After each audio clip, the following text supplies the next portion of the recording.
দিল্লিতে আমার একটা আশ্রম আছে।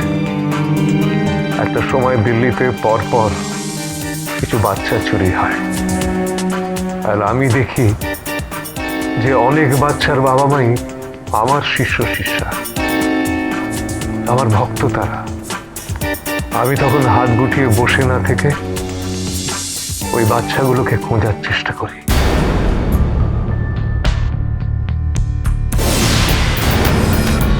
খোঁজার চেষ্টা করেন?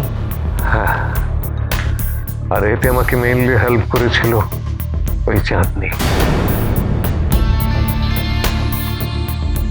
আমার কথায় চাঁদনি ওই বাচ্চাদের কেসটা ইনভেস্টিগেট করতে শুরু করে। চাঁদনি ইনভেস্টিগেট করছিল মানে? Who is she?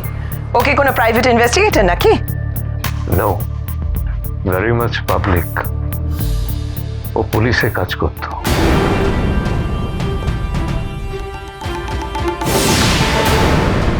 আপনারই মতো স্পেশাল ব্রাঞ্চ। কি ভেবেছেন কি মিস্টার গোস্বামী? আপনি এখানে বসে বসে গাঁজাখুরির গল্প শোনাবেন আর আমরা সেগুলো দাঁড়িয়ে দাঁড়িয়ে বিশ্বাস করবো, শুনবো? বিশ্বাস না হলে চেক করে নিন। চাঁদনি মেহতা নর্দার্ন জোনের স্পেশাল ব্রাঞ্চের এই নামে কোনো অফিসার ছিল কিনা।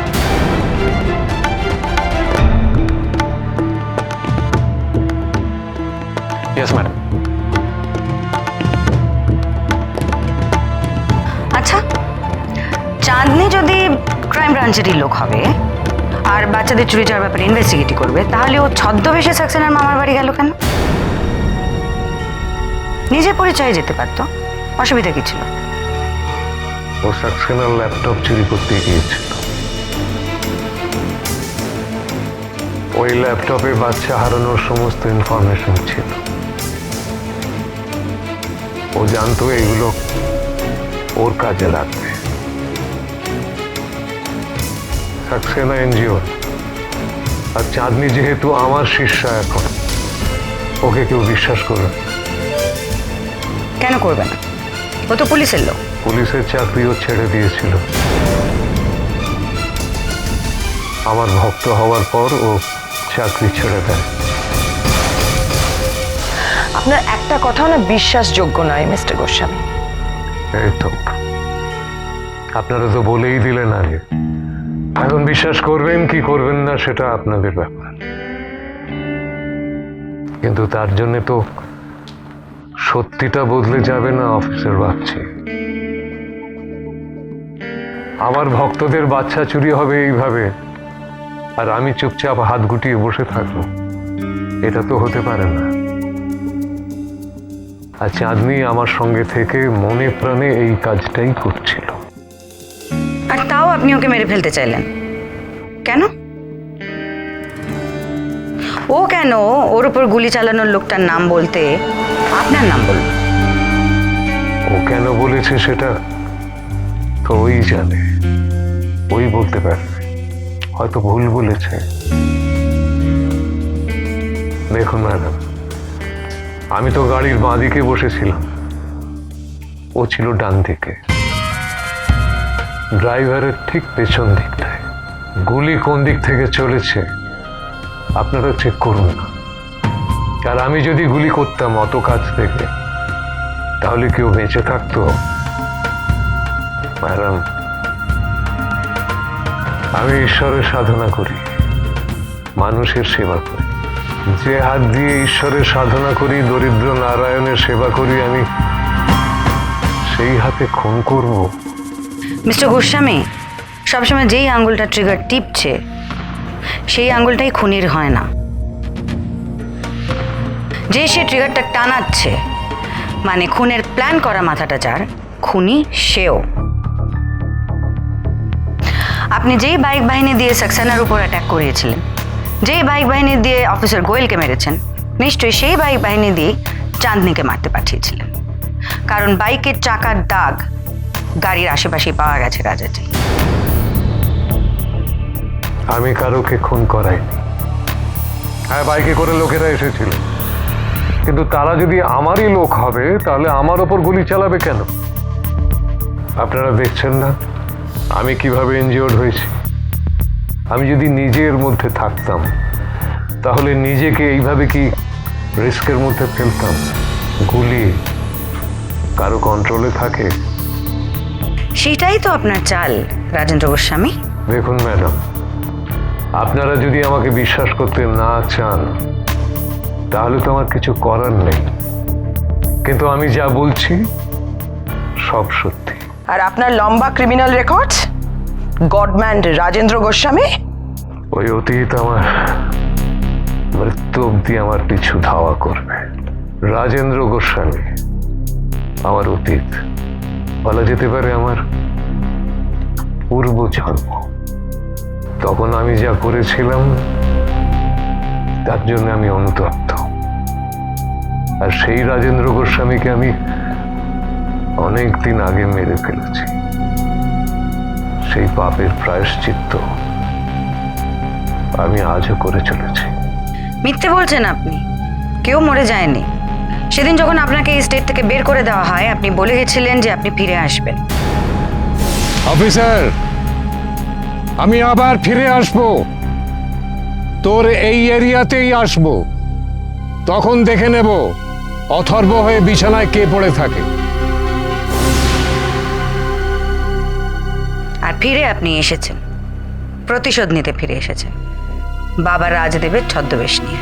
ম্যাডাম, সেদিনের সেই রাজেন্দ্র গোস্বামীকে তার বউ আর তার মেয়ে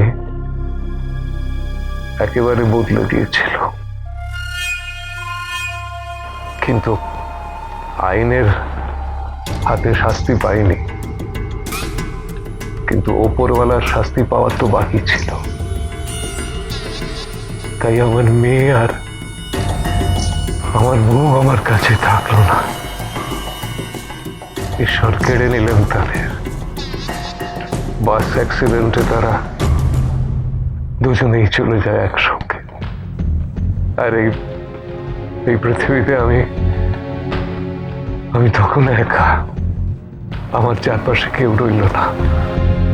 ঈশ্বরকে দোষ দিতাম, দোষ দিতে দিতে একদিন হঠাৎ বুঝতে পারলাম যে কথা বলার মতো তিনি ছাড়া আমার আর কেউ নেই, তিনি ছাড়া আমার কোনো গতি নেই।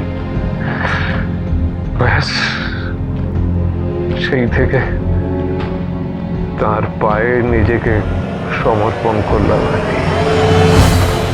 সমস্ত কিছু কেড়ে নিয়ে ভগবান আমাকে শুদ্ধ করে দিয়ে গেছে। তারপর থেকে শুধু মানুষের কথা ভেবেছি, মানুষের সেবা করার কথা ভেবেছি। ওই যে কথাটা, জীবে প্রেম করে যেই জন সেই জন সেবিছে ঈশ্বর, বিবেকানন্দের কথা। কিন্তু ওটা আমার জীবনের আদর্শ। যখন পেরেছি, যেভাবে পেরেছি, যতটুকু পেরেছি, গরিব মানুষের সেবা করেছি, দুঃখী মানুষের পাশে এসে দাঁড়িয়েছি। ম্যাডাম, প্লিজ একটু বাইরে আসবেন। আসছি। অভয়া,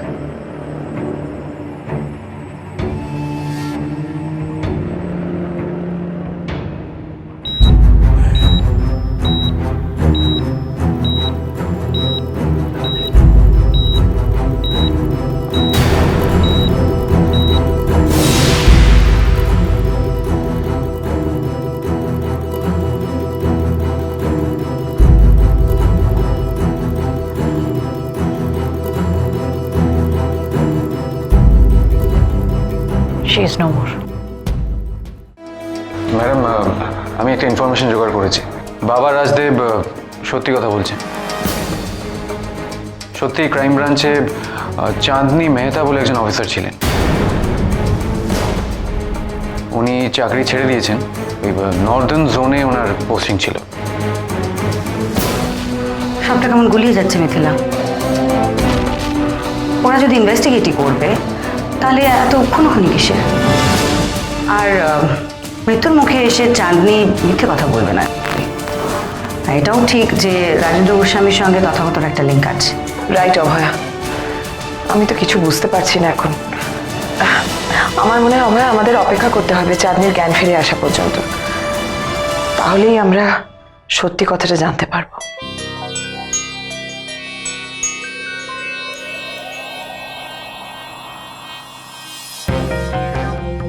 হ্যাঁ দীপিকা বলো। অভয়া, অভয়া আই এম রিয়েলি সরি অভয়া, আমি চাঁদনিকে বাঁচাতে পারলাম না। আসলে ইট ওয়াজ টু লেট। মানে ওকে যদি আমি একটু আগেও পেতাম তাও হয়তো কিছু করতে পারতাম, বাট নাও আর ও নিজেও ফাইট করতে পারলো না, জানো তো, প্রচুর ব্লাড লস হয়েছে তো। আই এম রিয়েলি সরি অভয়া।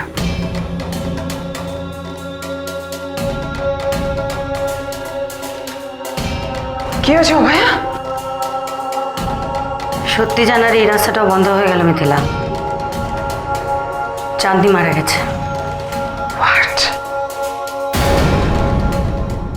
মিথিলা, একটা হেল্প চাই। কি? আমার একটা মেকআপ কিট চাই। এখানে আবার? এটাই আমার লাস্ট চান্স ওকে ফিরিয়ে আনা আর ওই 13টা বাচ্চাকে খুঁজে পাওয়া। আমাকে রাজাজি হয়ে আশ্রমে যেতে হবে। জয় কালী জয় কালী কলকাতা वाली